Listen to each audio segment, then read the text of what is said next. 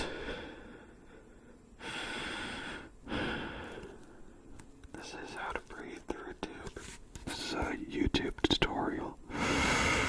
I wonder how many cardboard fibers are now in my lungs. Because, like, look, I don't know if you can see it. But there's little tiny fibers on this board.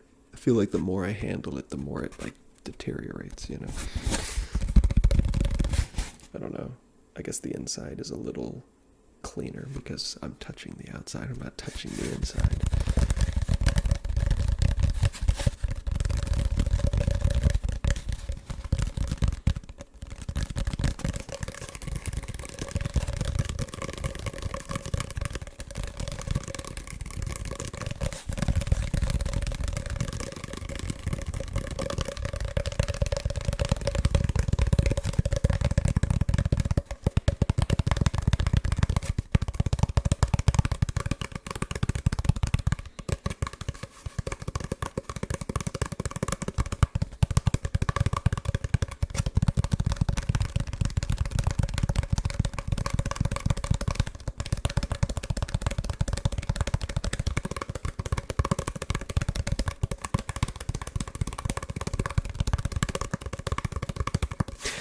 I've got a question for you. Do you think that hyperintelligence can evolve into a creature that has absolutely no, like, predators? Okay, so, like, picture this, you know, humans are hyperintelligent. And we evolved from apes, right? And apes originate in, like, the African savanna, I'm pretty sure, around there somewhere, right? I mean, you at least humanity seems to have originated from there, so I'm assuming that whatever we descended from originated there. Point being is that Africa, in terms of its ecology, is a hyper-competitive, you know, biome. There are so many animals and things that will kill you. The abundance of food is not incredibly abundant. Obviously, you know, when people talk about Africa, and I'm guilty of this myself, but, you know, they picture in their mind just a blank desert, you know. I feel like when people talk about Africa, what they're envisioning is the Saharan desert, you know, but the whole continent is the Saharan desert. Obviously, that's not what Africa is in its entirety. The Sahara Desert is very large, but it doesn't make up all of Africa, and obviously not many things live there.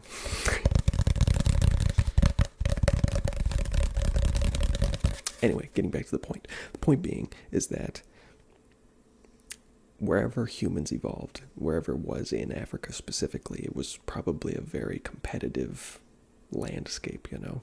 We were constantly competing with the other animals that would have been there, other apex predators. But then you have places like New Zealand, where you have the kiwi bird, and the kiwi bird is an awesome bird. But it's awesome in the sense that it's like a really cool bird, and it's actually like the worst animal to have ever been existed. But the reason it could exist there was because it didn't have any natural predators. It was a very non-competitive biome, if you will.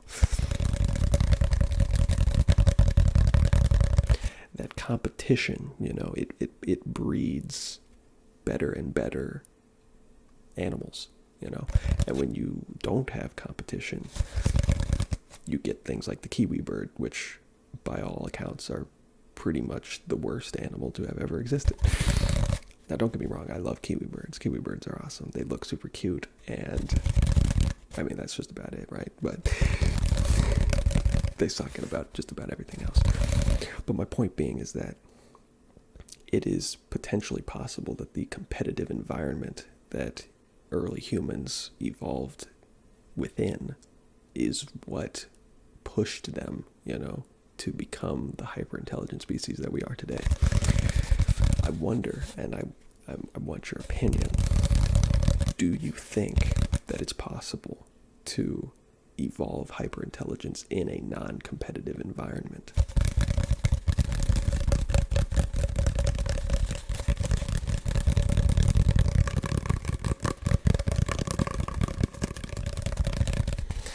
I suppose through evolution, just about anything is possible, but the point being is that, it's survival of the fittest. A lot of people think evolution means that things just randomly happen, but that's not really how it works. It's just that a random mutation has a chance of happening, and then that random mutation may impart an advantage on that particular individual of the species, which then gives that individual a greater chance of reproducing and thus passing on their genes, making that mutation more common throughout the species over time.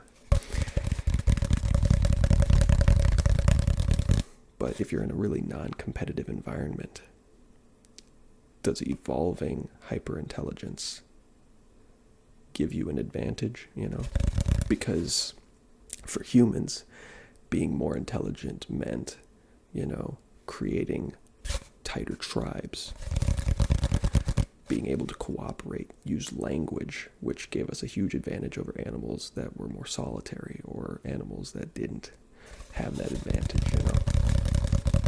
Tool use is a big thing. It allowed us to create projectiles which would allow us to harm prey from a distance without needing to close the gap manually, which made up for our lack of speed. I mean, people always talk about how human beings are great distance runners, but obviously we're not very fast.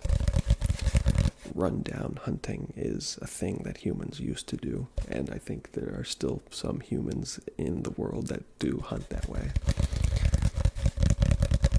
But it's impossible to ignore the fact that our intelligence has made up for that, and we don't really need to do that anymore, which is a massive advantage because while, yes, humans can successfully run down hunt,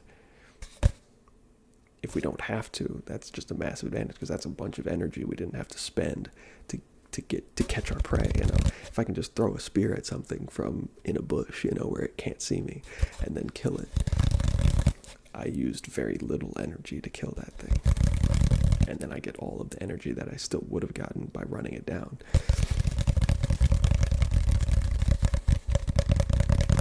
And I mean, you see what I'm saying, though, right? Like, is hyperintelligence an attribute that only evolves in a competitive environment, or is it possible to evolve in a non-competitive environment?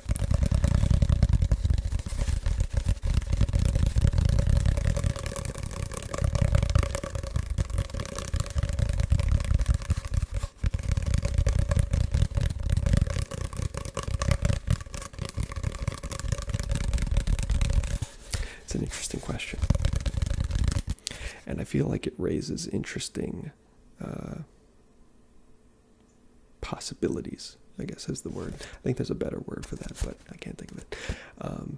In like the case of like alien life, extraterrestrial life, does it exist?